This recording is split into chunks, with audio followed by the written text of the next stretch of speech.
안녕하세요.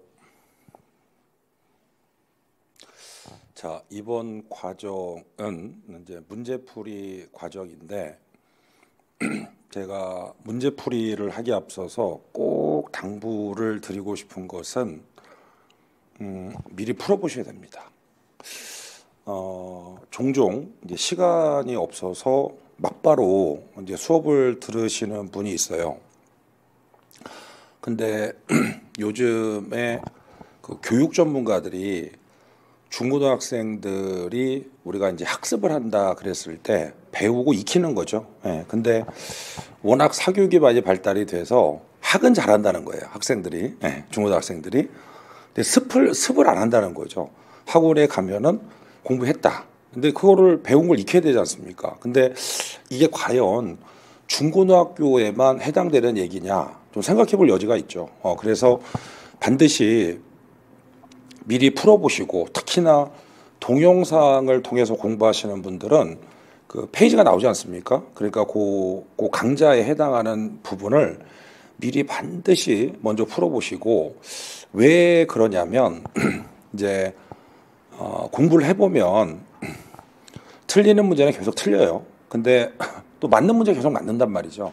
그렇기 때문에 미리 풀어보셔야 내가 어디가 약하고 어디를 많이 틀리는구나라는 걸 자가 진단할 수 있는 거죠. 그런 의미에서 반드시 먼저 문제를 좀 풀어보셔야 효과적이다라는 것을 꼭 당부를 좀 드리고 싶고요. 네.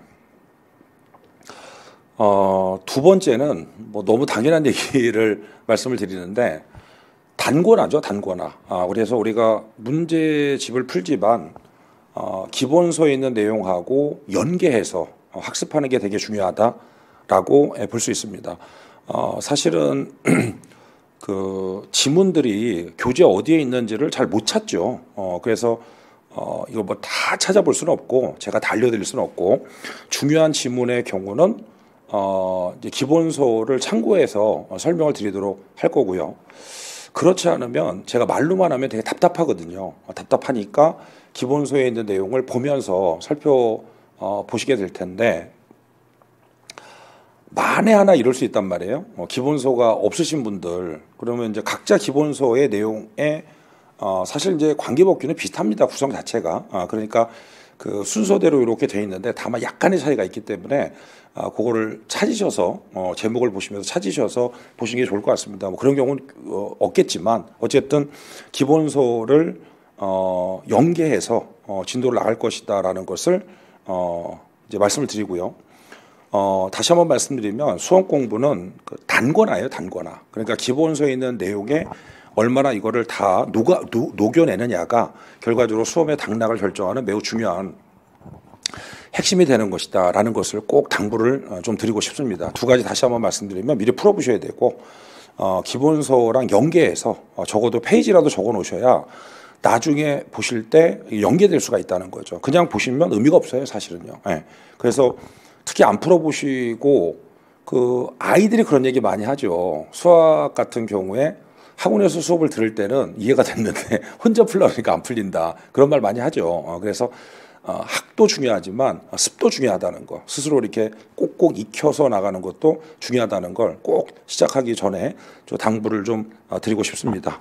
자, 그러면 이제 문제집 20페이지를 보시면 이제 주택법이죠. 네, 문제 1번 주택법상 그리고 제가 시작하기 전에 미리 말씀을 드리는데 기출 문제가 많지는 않아요. 근데 기출 문제는 제가 이론 시간에 다 다뤘기 때문에 양이 되게 많은 겁니다. 지금 문제가 양이 되게 많기 때문에 원칙적으로는 기출 문제는 다루지 않는다. 아예. 예, 그래서 모르겠어요. 뭐 중간에 하도 중요한 경우는 많이 중요한 경우는 얼핏 말씀드릴지 모르겠지만 기출 문제는 제가 기본이론 과정에 다 다룬 부분이기 때문에 원칙적으로 다루지 않는다. 그렇게 보시면 될 것 같습니다. 예. 자, 그러면 주택법상 용어의 정의로서 옳은 것은인데 뭐 양도 많고 우리가 지문도 길고 하기 때문에 이거 다 할 수는 없어요. 현실적으로. 종종 이러신 분이 있어요. 그 왜 답만 체크하고 넘어가느냐 그런 분이 있는데 그러면 이제 두 가지죠, 사실은. 두 가지인데 수업 방식이 뭐 시간은 정해져 있으니까 빼먹고 중요한 문제를 할 수도 있고 아니면 전체적으로 다 하는데 결과적으로 이제 중요한 거 위주로 하느냐 이 차이입니다 사실은요. 예, 그래서 이제 이렇게 해도 불만이 있으신 분이 있어요. 이게 빼먹고 하면은 왜 빼먹냐 이러신 분이 있고 또 다 할 수 없으니까 뭐 문제에서 중요한 거 몇 개를 하면은 또 왜 그것만 하느냐 뭐 그러신 분이 있습니다. 근데 수업을 진행하는 제 입장에서는 이렇게 해도 불만이 있으신 분이 있고 저렇게 해도 불만이 있으신 분이 있어요. 왜냐하면 우리가 시간이 한정되어 있다 보니까 이걸 다 할 수는 없습니다. 미주알, 고주알 다 찾아서 그거는 뭐 다 인정하실 거예요. 사실은. 예, 그래서 그런 부분은 좀 많은 양해를 좀 부탁드릴게요. 그래서 제가 이제 겹치는 부분도 있고 그래서 상대적으로 덜 중요하다는 부분은 그냥 넘어가고 중요한 부분은 좀 찾아보고 그리고 문제가 겹쳐요. 보시다 보면은 겹치기 때문에 겹치는 부분은 좀 빼고 그렇게 이제 정리를 할 것이다. 그렇게 이제 생각을 해주시면 좋을 것 같습니다. 아까도 말씀드린 것처럼 빼먹으면 뭐 본인이도 어렵다고 생각하는 문제를 빼니까 이제 기분이 나쁘실 수 있겠죠. 근데 그렇지 않으면 이거를 지문 하나 다 하나 이 두꺼운 거를 지문 하나하나 다 모든 문항을 다 읽고 보고 한다는 거는 불가능해요. 그럼 앞부분만 하고 뒤에 부분은 못 하잖아요. 그렇죠? 예, 그래서 그런 부분을 좀 많은 양해를 좀 먼저 부탁을 드리도록 하고요. 우선은 이제 1번의 정답은 뭐 아시는 것처럼 3번이 되겠죠. 그래서 민영주택이란 국민주택을 제외한 주택을 말하는 것이다 라고 볼 수 있다. 그렇게 보시면 될 것 같고요. 다만 이런 건 있습니다. 문제 중에서 이런 건 있겠죠. 부정형이다. 옳지 않은 걸 골라라. 그러면 그거는 이제 답만 아셔도 다른 거는 미루어 짐작컨대 옳은 거니까. 그렇죠? 예. 근데 1번처럼 이런 식으로 이제 사실은 뭐 원래 객관식 시험 부정형이 좀 많은데 요즘은 꼭 그렇지도 않은 것 같아요. 예. 그러면 이제 긍정형이다. 그러면 결국은 이런 거죠. 지금 3번의 경우가 맞는 거죠. 맞으면 결과적으로 다른 보기들의 경우가 왜 틀린지를 아셔야 되거든요. 그래서 가능하면 긍정형 문제의 경우는 이게 맞고 왜 틀리는지에 대한 부분은 설명이 들어가 줘야 될 것 같아요. 그런 차이는 있습니다. 네, 그래서 부정형은 아무래도 틀린 것만 아셔도 뭐 다른 지문은 미루어 짐작한데 맞는 거니까 네, 그렇게 이제 볼 수가 있겠죠. 오타가 나오지 않는 이상은. 네, 근데 그거 제가 다 봐드릴 테니까 부정형은 주로는 답, 긍정형의 경우는 답은 당연하고 나머지가 왜 틀린지를 좀 보실 필요가 있다. 그렇게 보시면 좋을 것 같습니다. 자, 그러면 이제 3번 민영주택이란 국민주택을 제외한 주택을 말한다 이렇게 되어 있는데 자, 기본소, 그러니까 별다른 얘기가 없으면 페이지는 기본소 페이지를 얘기합니다. 27페이지를 볼까요? 네, 27페이지를 보시면 2번 자금에 따른 주택의 구분에서 국민주택, 민영주택, 국민주택 규모, 이제 국민주택의 개념을 정의하면서 이제 국민주택 규모에 대한 부분이 나오겠죠. 그래서 일단은 뭐 3번이 맞다. 그렇게 보실 수가 있겠고요. 그런데 1번에 보시면은 국민주택 규모죠. 근데 요거는 뭐 잘 아실 거예요. 뭐 그리고 대개는 이런 게 있어요. 앞부분은 많이 아세요. 아무래도 이제 누적된 부분이 있기 때문에. 자, 국민주택 규모란 수도권 정비계획법상 수도권을 제외한 도시지역이 아닌 읍 또는 면 지역을 포함해서 포함이 틀린 거죠. 주거의 용도로만 쓰이는 면적이 1호 또는 1세대당 85제곱미터 이하인 주택을 말한다. 이건 뭐 잘 아시겠지만 자, 기본소 일단은 27페이지를 보시면 이제 요 개념이 되게 중요합니다. 사실은. 그래서 뒤에서도 계속 언급이 될 거기 때문에 이걸 좀 정확하게 정의를 하고 넘어갈 텐데요. 자, 우선 27페이지 국민주택. 국민주택이란 다음 어느 하나에 해당하는 주택으로서 그러니까 둘 중에 하나가 되겠죠. 그러면서 국민주택 규모 이하인 주택을 말한다라고 볼 수 있다. 그래서 이제 아까 말씀드린 것처럼 민영주택은 국민주택을 제외한 주택을 얘기하는데요. 자, 그러면 두 가지가 있죠. 첫 번째, 이거 뭐 여러분들 잘 아실 거예요. 이른바 국지 주지가 되겠죠. 그래서 국가 지자체 한국토지주택공사 지방공사 이른바 공공 사업 주체가 되겠죠. 예. 공공 사업 주체. 가 건설한 주택이면서 국민주택규모 이하에 되겠죠. 예. 두 가지 요건이요. 예. 자, 동그라미 2번 국가지자체의 재정 또는 주택도시기금으로부터 자금을 지원받아 건설되거나 개량되는 주택이고요. 자, 밑에 국민주택 규모를 보시면 주거의 용도로만 쓰이는 면적, 이른바 이제 주거 전용 면적이죠. 예, 이것도 좀 이따 볼 거고요. 한 세대 1호 또는 한 세대당 85제곱미터 이하인 주택인데, 다만 밑에 수도권을 제외한 경우는 밑에 보시면 100제곱미터 이하가 되겠죠. 그러니까 하여튼 이런 거예요, 여러분들. 뭐를 주의해서 보셔야 되냐면 항상 공부하실 때 원칙이 있다, 예외가 있다, 그죠? 네, 그러니까 원칙은 국민주택 규모라는 건 85제곱미터 이하, 뭐 잘 아실 거고, 예외적으로 수도권이 아니다, 뭐 이제 쉽게 얘기하면 농촌이죠. 네, 경우는 100제곱미터 이하 이렇게 되는 거죠. 근데 시험이라는 게 원칙도 중요하지만 예외가 잘 나오고, 늘 말씀드리지만 대동소이. 예. 이게 객관식의 꿀팁이죠, 사실은. 예. 대동보다도 소위 차이점을 잘 물어보는 거죠. 그러면 다시 문제를 보시면 보기 1번. 그러니까 이제 원래는 85제곱미터 이하인데 결과적으로 수도권을 제외한 도시 지역이 아닌 읍 또는 면 지역의 경우는 100제곱미터 이하다. 그렇게 이제 볼 수 있겠죠. 이거 뭐 아직까지는 쉬울 거고요. 그 다음에 2번 세대 구분형 공동주택인데요. 공동주택의 주택 내부 공간을 일부를 세대별로 구분 생활이 가능한 구조로 하며 그 구분된 공간 일부에 대해서 구분 소유를 할 수 없는, 있는이 아니죠. 없는이다라고 볼 수 있다. 25페이지를 보시면 쌍가로 4번이 되겠죠. 밑에 이 세대 구분형 공동주택은 제가 이런 말씀을 드렸어요. 1인 가구 증가를 반영한 거다. 1인 가구 증가를 반영한 거다. 네. 그래서 나온 거고, 결과적으로 이게 언론에서는 뭐라고 그러냐면 부분임대형이다라고 하는 거죠. 네, 부분임대형. 네. 그래서 이제 말 그대로 공동주택인데 뭐 주로는 아파트가 되겠죠. 세대 구분형 공동주택이란 공동주택의 주택 내부 공간의 일부를 세대별로 구분해서, 세대별은 구분이 되겠죠. 네, 생활이 가능한 구조로 하되 그 구분된 공간 일부에 대해서 밑줄 거주 있으시죠? 네. 구분 소유를 할 수 없는 주택이다. 구분 소유가 안 된다는 거죠. 그 점을 주의해서 보시고 자세한 내용은 좀 이따 문제를 풀면서 다시 한번 보도록 하겠습니다.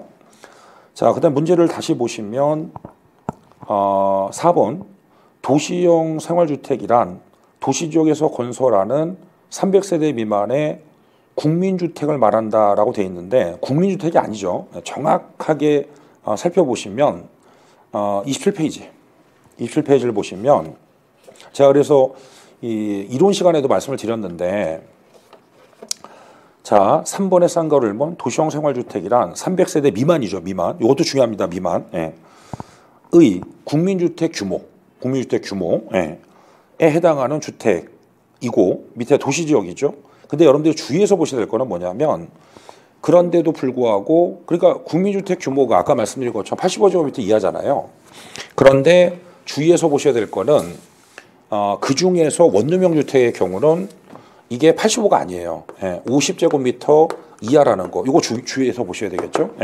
자, 그래서 그 원룸형 주택 같은 경우 특히 동그라미 1번 요걸 다 갖춰야 되는데, 다 갖춘 공로주택인데 1번 세대별 주거 전용 면적이 50제곱미터 이하일 것. 요거 주의해서 보시고 85제곱미터가 아니에요. 요 면적에 대한 부분은 좀 주의해서 보실 필요가 있다. 그렇게 보시면 좋을 것 같습니다. 자, 그 다음에 다시 문제집을 보시면 5번 건강 친환경 주택이죠. 이게 그 개념이 그 구분이 돼요. 구분이 돼서 주의해서 보셔야 될 거는 기본서 28페이지. 아예 그냥 먼저 보고 한번 왜 틀린지 한번 보겠습니다. 구분해서 정리를 하셔야 되는데,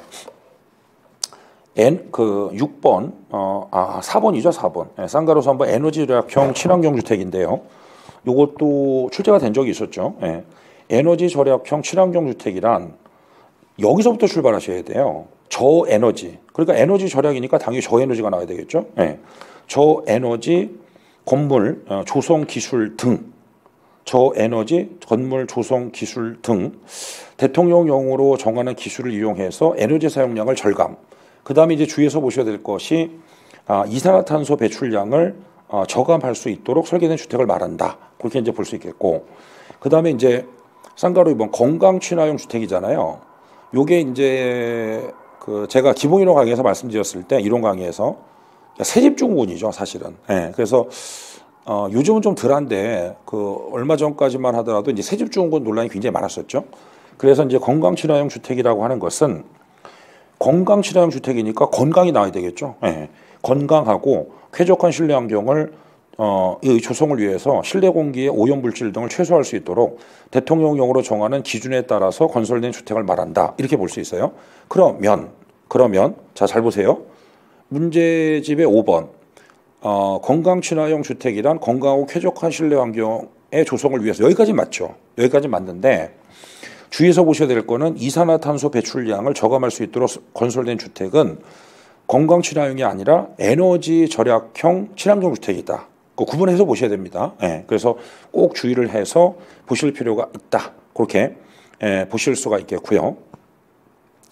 자, 문제 2번 이제 틀린 것은 부정형이죠. 예, 그럼 왜 틀렸는지 알면 되는 거죠. 왜 틀렸는지. 그래서 5번에 보시면은 그러면 이제 아까 우리가 이제 그 이른바 국민주택의 개념을 정의하면서 주거 전용 면적이라는 말이 나왔단 말이죠. 주거 전용 면적이 나왔는데 왜냐하면 국민주택에서 국민주택 규모에서 주거 전용 면적이라는 말이 나왔단 말이죠. 그래서 이제 요거는 어디를 좀 보시냐면 기본서의 34페이지를 보세요. 34페이지를 보시면 11번 주택법상 주택 규모에서 주거 전용 면적이죠. 특히 동그라미 병 공동주택의 경우는 외벽의 내부선. 그러면 문제 보세요. 2번 문제의 보기 5번 주거 전용 면적을 산정하는 경우에 공동주택은 외벽의 중심선이 아니죠. 왜냐하면 말 그대로 주거 전용 면적, 나만 쓰는 거니까 중심선이라고 하는 것은 여러분들 아시다시피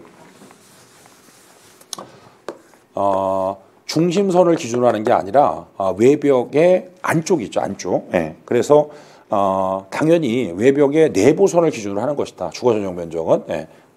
주의해서 보실 필요가 있겠고. 자, 그런데 뭐 1번은 문제 없죠. 사실은 1번은 문제 없고, 그 다음에 2번도 크게 문제가 없을 것 같아요. 그렇죠? 예.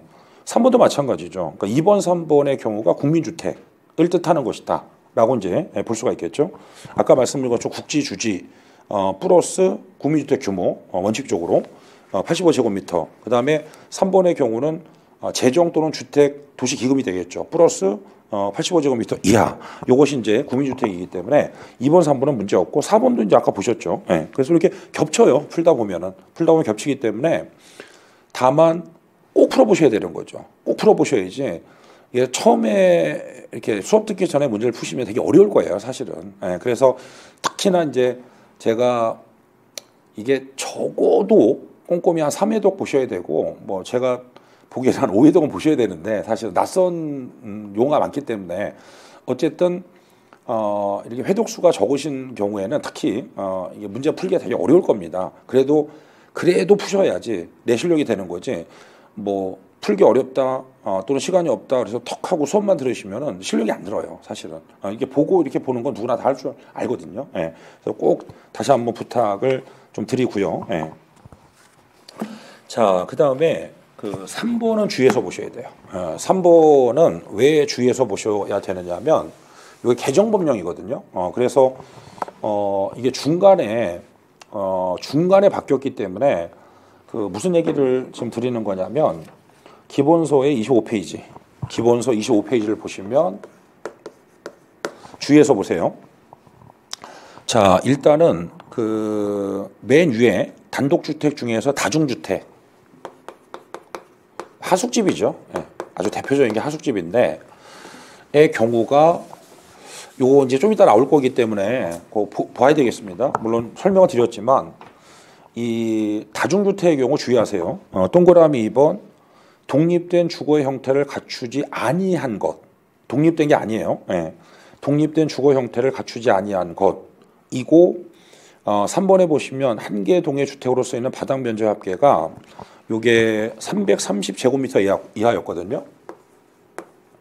330제곱미터 이하였는데 여기 개정이 됐다고 말씀드렸죠. 예. 그래서 예전에는 이 다중하고 다가구의 구분이 다가구는 660제곱미터 이하니까 이걸로 구분했는데 이게 지금 660으로 바뀌었어요. 660 제곱미터 이하로 바뀌었거든요. 그래서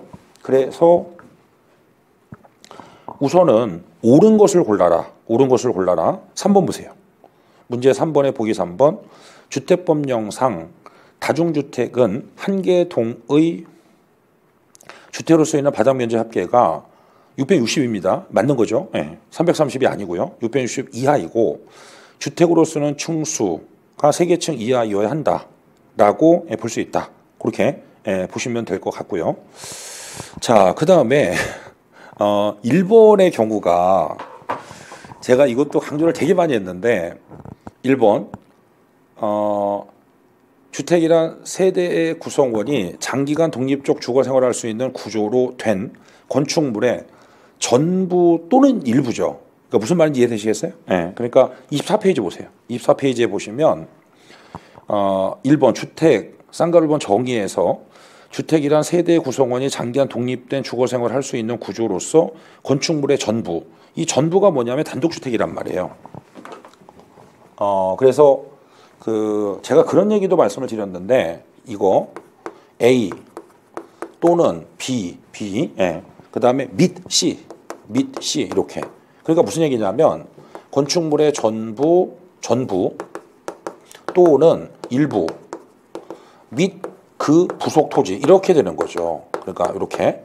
그러니까 전부하고 밑은 앞들 다 꾸미는 거거든요. 그 부속 토지. 그러니까 요거는 단독주택을 얘기하는 거고 일부 및 그 부속 토지는 공동주택을 얘기하겠죠. 구분 소유가 가능한 거니까 공동주택은. 그러니까 1번에 보시면 전부 및 그 부속 토지를 말한다. 틀렸다. 그래서 주택이란 전부 또는 일부 및 그 부속 토지. 만약에 이러실 수 있어요. 이거 뭐 너무 문제가 치사한 거 아니냐. 근데 우리는 관계법규거든요. 이게 지금 기본서에 있는 내용이요.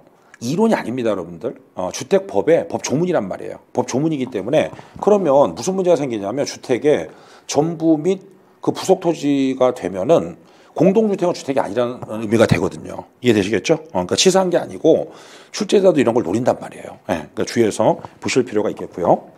그 다음에 2번은 제가 누누이 말씀드렸어요. 누누이 말씀드렸는데 자, 이런 거죠. 주택법에서 말한 주택하고 건축법에서 말하는 이제 주택하고 다른 거죠. 특히나 꼭 기억해 두셔야 될 거는 뭐냐면 이 공관하고 기숙사예요. 사실은 공관하고 기숙사. 그러니까 단독주택에서 건축법에서는 공관이 들어가죠. 근데 누누이 말씀드리지만 이 주택법은 건축법과의 관계에서 특별법이죠. 건축물 중에서 주택을 주로 다루는 거고 건축법은 일반법이다. 그러면 자 이런 거죠. 독립된 주거생활이 가능해야 되는데 공관이라는 건 공적인 역할을 하는 거잖아요. 그러니까 건축법에서는 공관이 단독주택에 들어간다. 그러나 주택법에서는 안 들어가겠죠. 공관은 주택이 아니에요. 주택법에서 적어도. 근데 특별보수 원칙이죠. 그러니까 얘도 건축물이니까 건축법에서는 단독으로 분류하지만 주택법에서 주택이 단독주택이 아닌 것이다. 그렇죠? 주의해서 보시도록 하고 기숙사도 마찬가지죠. 기숙사 같은 경우에 건축법에서는 공동주택인데 주택법에서 공동주택에 들어가지 않는다. 이건 뭐 누누이 말씀을 드렸어요. 주의해서 보실 필요가 있겠죠. 그러니까 2번 단독주택은 건축법령상 그러니까 주택법을 물어본 거니까 건축법령상 단독, 다중, 다가구로 구분이 되는 거죠. 그러니까 공간에 들어가면 안 돼요. 문제 자체가 주택법령에서의 주택을 물어봤으니까. 자, 그다음에 4번에 보시면은 사실은 이 문제의 핵심은 뭐냐면 아시다시피 그 제가 이제 기본이론 강의에서도 구분해 설명을 드렸는데 다가구 다세대죠. 예, 다세대. 예. 다가구 주택은 단독이고 다세대 주택은 공동이다. 그렇게 이제 볼 수 있는데 사실 이게 외형적으로는 구분이 잘 안 돼요. 사실은. 그래서 4번을 보겠습니다. 주택으로 쓰는 층수가 2계층이고 그럼 아시다시피 다가구의 경우 3계층 그 다음에 다세대의 경우가 4계층이거든요. 그러면 어쨌든 2하기 때문에 뭐 2계층이다. 아직 구분이 안 됐죠. 그 다음에 한 개 동의 주택으로 쓰이는 바닥 면적 합계가 400제곱미터니까 둘 다 660제곱미터 이하가 돼야 된단 말이죠. 예. 그러니까 이것도 구분이 안 된다는 겁니다. 사실은 구분이 안 되고 결정적인 부분이 이거예요. 바닥 면적 합계가 400제곱미터인 단독주택은이죠. 이것 때문에 결과적으로 다세대가 틀린 거죠. 왜냐하면 아시다시피 요게 이제 단독이고, 그렇죠? 예. 요게 이제 공동주택인데 다시 한번 말씀드리면 앞에 주택으로 쓰는 층수가 2계층이고 한 개 동의 주택으로 쓰는 바닥 면적 합계가 400제곱미터인 여기까지는 다가구 주택인지 다세대 주택인지 알 수가 없어요. 근데 단독주택은 다세대다 틀렸겠죠. 다세대는 단독이 아니잖아요. 공동주택이잖아요. 예. 그거죠. 이제 예. 주의해서 보실 필요가 있겠죠. 이것도. 그 다음에 5. 아까 말씀드렸듯이 주택법령상 주택은 모두 독립주거 형태를 갖추어야 한다라고 되어 있는데 일단 제가 기본이론 강의에서 출제 유형을 말씀드렸죠. 예. 하여튼 이렇게 생각하시면 되는데요. 극단적 표현은 웬만하면 틀린다. 극단적 표현은 모두, 무언, 만, 뭐 이런 식으로. 예. 그러니까 우리 시험이 보기가 법조문에 나오는 경우도 있어요. 근데 그거를 출제자가 해설해서 쓸 수도 있거든요. 그때 법에서는 뭐 이런 표현 잘 안 써요. 잘 안 쓰는데 해설해서 쓸 때 이런 표현이 나오면 틀린다. 극단적 표현. 그래서 주택법령상 주택은 모두 독립주거 형태를 갖춰야 된다. 틀렸다. 아까 말씀드린 것처럼 다중주택 있죠. 다중주택. 예. 뭐 대표적으로 하숙집. 다중주택의 경우는 독립된 주거 형태를 갖추지 아니한 것이 오히려 요건이 되는 거죠. 다중주택은. 예. 그 점을 이제 주의해서 보실 필요가 있다. 그렇게 볼 수 있겠고요. 자, 4번 문제의 경우는 아까 말씀드렸듯이 국민주택이라고 하는 것은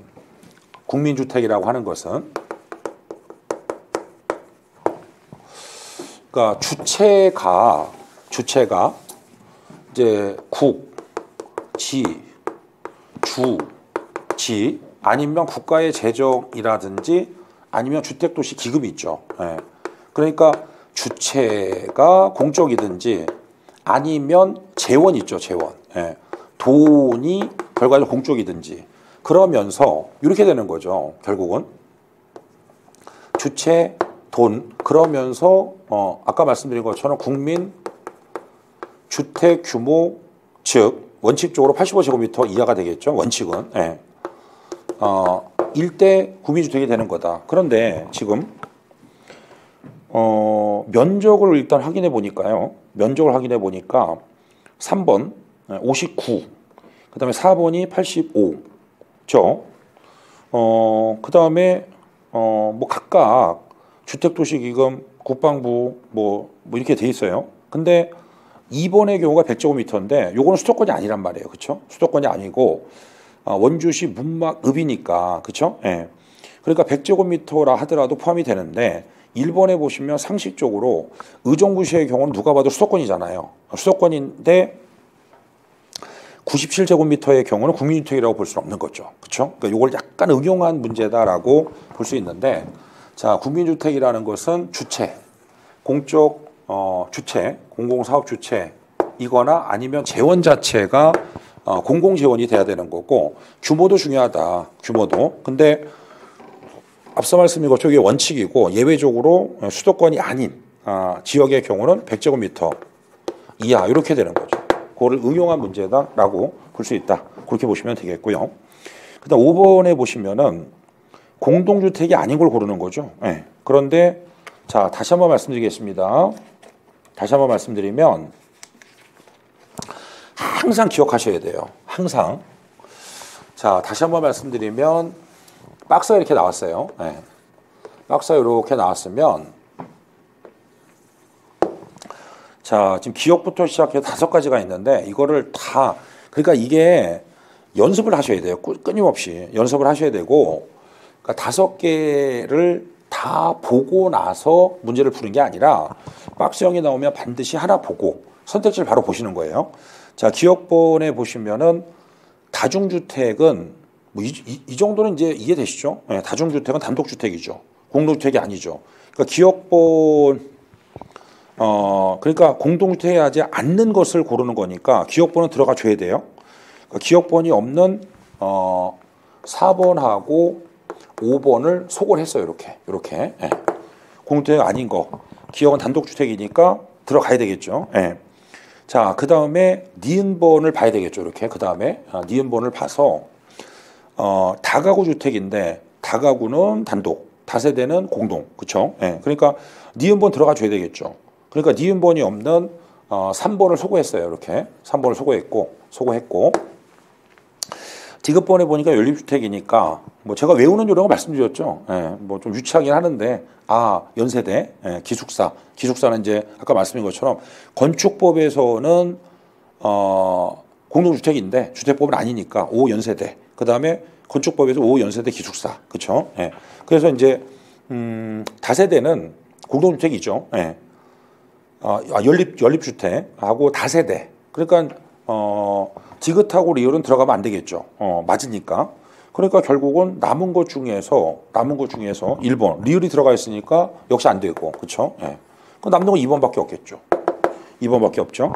그래서 이제 기억 단독, 니은 단독, 그 다음에 디귿은 공동, 리을은 공동 이렇게 되는 거죠. 그 다음에 비음 마지막에 오피스텔의 경우는 준주택이죠. 공동주택이 아니니까 그 미음번이 들어가 줘야 되겠죠. 그러니까 정답은 2번이다. 그렇게 이제 볼 수가 있습니다. 근데 제가 누누이 말씀드리지만 제가 보통 뭐 20대 80 법칙 말씀드렸는데 어려운 거 20, 뭐 빈출 문제 80. 근데 더 정확하게 말씀드리면 이런 거예요. 정말 쉬운 문제 한 60%. 그죠? 정말 쉬운 거 60%. 그 다음에 공부를 해서 맞출 수 있는 거. 그러니까 아까 말씀드렸듯이 웬만큼 공부를 했을 때 20% 이렇게. 그 다음에 20%. 이거 공부해도 맞추기 어려운 거죠, 사실은. 네, 공부해도 맞추기 어렵다. 그러니까 이렇게 되는 거죠. 조금만 공부해도 맞출 수 있다. 조금만 공부해도. 네, 그 다음에 이제 그러니까 이런 거예요. 저는 그런 생각을 하는데 뭐 자격증 따는 건데 뭐 학문하는 것도 아니고 이거는 솔직히 합격에는 별로 의미가 없는 문제거든요. 그러니까 찍어서 맞추는 거예요, 사실은요. 냉정하게 얘기하면. 그러니까 결국은 여기서 당락이 결정이 되는 거죠. 요거는 뭐 누가 그러니까 아시겠지만 시험장에 가보시면 결실 높아요. 왜냐하면 솔직히 주말에 누가 그 시험 보고 가고 싶겠어요. 그러니까 이런 거죠. 원서 접수하면 좀 마음이 잡힐까 그런 사람도 굉장히 많거든요. 그래서 이제 접수하고 근데 막상 이제 시험 때가 되면은 공부 안 됐으니까 안 오는 거죠. 결실이 굉장히 높아요. 굉장히 높고 근데 온 사람들의 경우는 대부분 이건 맞춰요. 대부분의 경우는 사실은 뭐 대부분이라고 하긴 좀 그렇지만 요게 이제 당락 결정을 해주는 거죠. 요 부분이. 그래서 이거를 빨리 시행착오 없이 빨리빨리 거치시는 거, 빨리빨리 내 머릿속에 집어넣는 거 이게 되게 중요한 거죠, 사실은. 5번 문제가 그런 문제고요, 사실은. 그 다음에 넘어가서 6번에 보시면 옳지 않은 것을 골라라 이렇게 되어 있는데 자, 도시형 생활주택은 뭐 비교적 잘 나오는 문제 중에 하나죠. 근데 3번 원룸형 주택은 아파트로 건설해야 한다. 말이 안 되는 거죠. 다세대 주택 또는 연립주택으로 건설할 수 없다. 이렇게 되어 있는데 그러니까 이렇게 되는 거죠. 27페이지 보시면 기본서 27페이지를 보시면 도시형 생활주택에서 원룸형 이건 우리가 많이 했어요. 그동안 정말 많이 했고요. 원룸형 말 그대로. 그 다음에 단지형 다세대 주택도 있고 단지형 연립주택도 있다. 그렇게 볼 수가 있겠죠. 왜냐하면 이게 결국은 공동주택이거든요. 따지고 보면.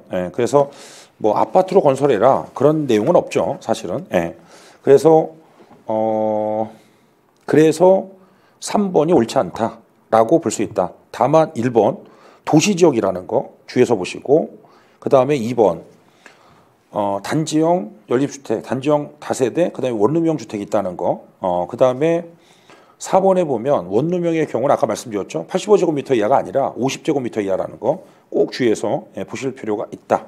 그렇게 볼 수가 있겠습니다. 그 다음에 7번에 보시면은 이게 6번에 5번 보기와 관련이 있는데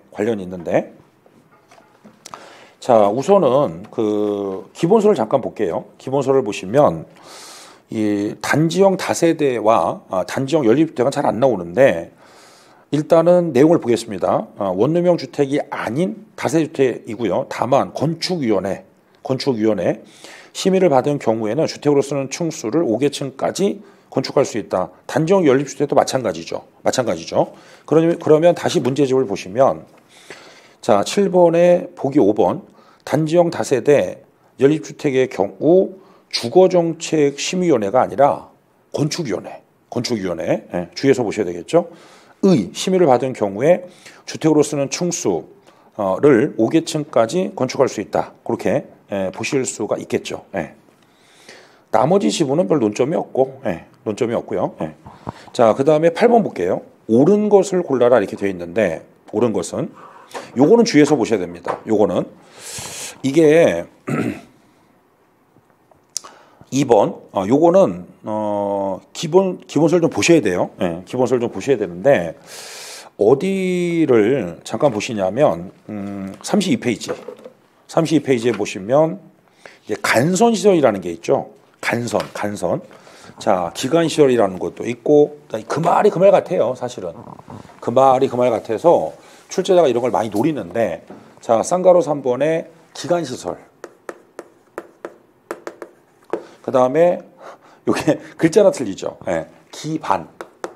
기반시설, 그 다음에 간선시설, 이렇게 해서 용어 구분 정확히 하셔야 되는데, 간선, 그러니까 설을 연결하는 건데, 사실은 뭐 모르셔도 관계는 없어요. 모르셔도 관계는 없는데, 이걸 보통 그 망산업이라고 그러죠. 선을 연결한다. 그래서 대표적인 경우가 뭐냐면, 사실은 대표적인 경우가, 자, 간선시설, 도로죠, 도로. 그러니까 바깥의 도로하고 주택단지 안의 도로를 연결한다. 상하수도 마찬가지고 전기시설도 마찬가지고. 근데 주의해서 보셔야 될 거는 가스. 그러니까 거기다 그 구분하셔야 돼요. 가스, 통신, 지역 난방이죠, 지역 난방 등 주택단지 안에 기간시설을 그 주택단지 밖에 같은 종류, 당연히 같은 종류가 되겠죠. 기간시설에 연결시키는 시설을 말하는데, 다만 그 중에서 가스, 통신, 지역 난방이죠.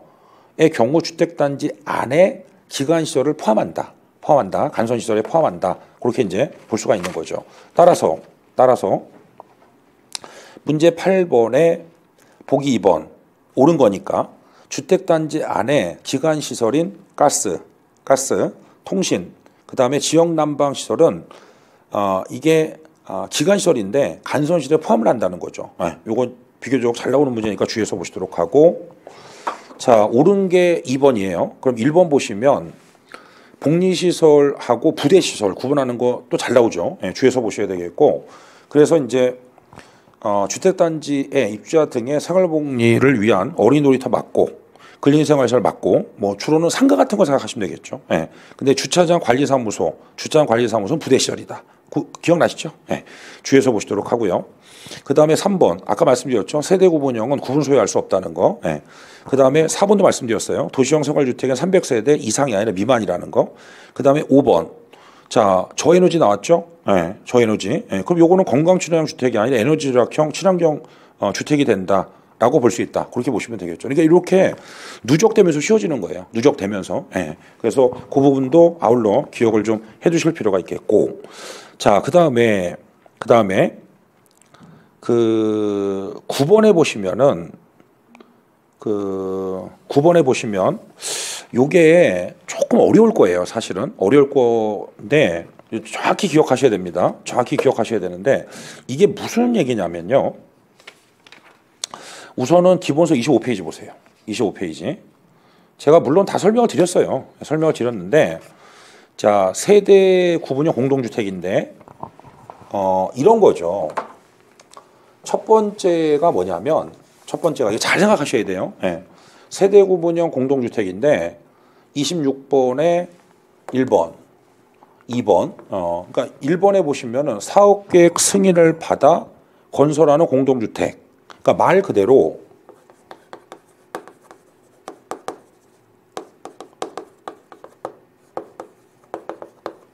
그러니까 이게 무슨 뜻이냐면 이게 사실은 이제 주택법 15조인데요. 15조. 주택법 15조. 그러니까 어디를 잠깐 보셔야 되냐면 60페이지 보세요. 기본서 60페이지. 이게 워낙 중요한 건데 자 60페이지 03번 사업계획 승인이고요. 자 오른쪽을 보시면 주택건설의 경우 단독 30호 공동주택 30세대가 되겠죠. 의 경우 사업계획서를 받아야 돼요. 그러니까 이게 쉽게 얘기하면 첫 번째 케이스가 뭐냐면 세대 구분형 공동주택이죠. 이게 아마 그 주택 그 아파트 분양하는 걸 보면은 처음부터 이렇게 아예 처음부터 세대 구분형으로 아까 이제 부분 임대형이라 말씀드렸잖아요. 그러니까 광고하는 거죠 건설회사가. 우리는 처음에 질 때 부분 임대형으로 졌다. 그리고 만약에 임대 안 하면 뭐 예를 들어 자녀가 살 수 있잖아요. 그 옆에 공간에서. 예. 그래서 사업계획서를 받아서 건설 말 그대로 처음부터 이렇게 짓는 거죠. 짓는 것이다. 예. 그거가 있을 수 있고 02번 공동주택관리법 35조에 따른 행위허가죠. 그러니까 허가를 받거나 신고를 하는 거죠. 그래서 설치했다. 그러니까 행위 허가 또는 신고해서 건설한 게 아니라 설치를 한 거죠. 설치를. 예. 그 두 개를 구분해서 정리를 해보실 필요가 있다. 그렇게 이제 볼 수가 있는 겁니다. 그렇다면 자 우선은 교재를 계속 볼게요. 첫 번째 사업계획 승인을 받아 건설했다. 그 경우에는 다음 요건을 모두 갖춰야 되는데 자 기억 세대 구분이니까 각각의 공간마다 욕실이 있어야 되겠죠. 예. 그다음 부엌이 있어야 되고 현관을 설치할 것이고요. 니은 하나의 세대가 통합하여 사용할 수 있도록 세대 간 연결문 경량 구조의 경계벽을 설치할 것. 경계벽 내력벽이 아니라 그랬어요. 경계벽. 그다음에 디귿 세대 구분형 공동주택의 세대수가 해당 주택단지 안에 공동주택 전체 세대의 3분의 1 넘으면 안 돼요. 예. 3분의 1 넘지 않을 것. 자, 그다음에 리얼 세대별로 구분된 각각의 공간의 주거전용 면적 합계가 해당 주택단지 전체 주거전용 면적 합계의 3분의 1 넘지 않아야 된다는 거죠. 예. 반면 행위허가 또는 신고를 받아 설치했다. 그러니까 뒤늦게 설치한 거죠. 건설된 아파트인데 공동주택인데 그래서 기억번에 보시면 2세대 이하일 것이고요. 그다음에 니은번에 보시면 뭐 마찬가지죠. 욕실, 부엌, 구분 출입문이 있어야 되고요. 그다음에 디귿번에 보시면 해당 주택단지 안에 공동주택 전체 세대수의 10분의 1. 앞서 건설하는 건 3분의 1인데 요건 10분의 1. 그다음에 해당 동의 전체 세대수의 3분의 1을 각각 넘지 않을 것인 거죠. 예. 그다음에 동그라미에서 한번 볼까요? 세대수 산정에서 아까 말씀드린 것처럼 그 밑에 하나의 세대로 산정하는 거죠. 이유는 뭘까요? 구분 소유가 안 되니까. 예. 그래서 이거를 착각하시면 안 돼요. 예. 세대 구분형이라는 것은 독립적 주거 생활이 가능하다 그런 뜻이지 구분 소유가 가능하다 이런 뜻은 아니다. 구분 소유가 가능하다 이런 뜻은 아니다. 아까 말씀드렸어요. 예. 주의해서 보실 필요가 있겠고 그러면 이제 기본적인 내용을 살펴보셨으니까 9번, 10번 문제는 잠깐 쉬었다가 혹시나 미리 안 풀어보신 분들은 한번 미리 풀어보셔야 됩니다. 그래서 한번 이런 것도 한번 해볼 필요가 있어요. 사실은 특히 동영상으로 공부하시는 분들은 한 번은 미리 풀어보지 않고 수업을 들어보고 이렇게 쭉 있었을 때 효과를 한번 보시는 거예요. 한 번은 풀어보고 한번 수업을 들어보세요. 그럼으로써 차이가 어떻게 나는지 그것도 한번 해볼 만 하잖아요. 앞으로 굉장히 많은 시간이 우리가 이제 문제풀이 할 텐데 처음에 그것도 한번 염두에 두시면서 보는 게 좋죠. 한 번은 풀어보고 수업 듣고 한 번은 안 풀어보고 수업 듣고 어떤 차이가 있는지. 나중에 차이가 굉장히 커요. 그래서 혹시나 안 풀어보신 분은 9번, 10번을 미리 풀어보셔야 됩니다. 그래서 잠깐 쉬었다가 9번 문제부터 풀어보도록 하겠습니다.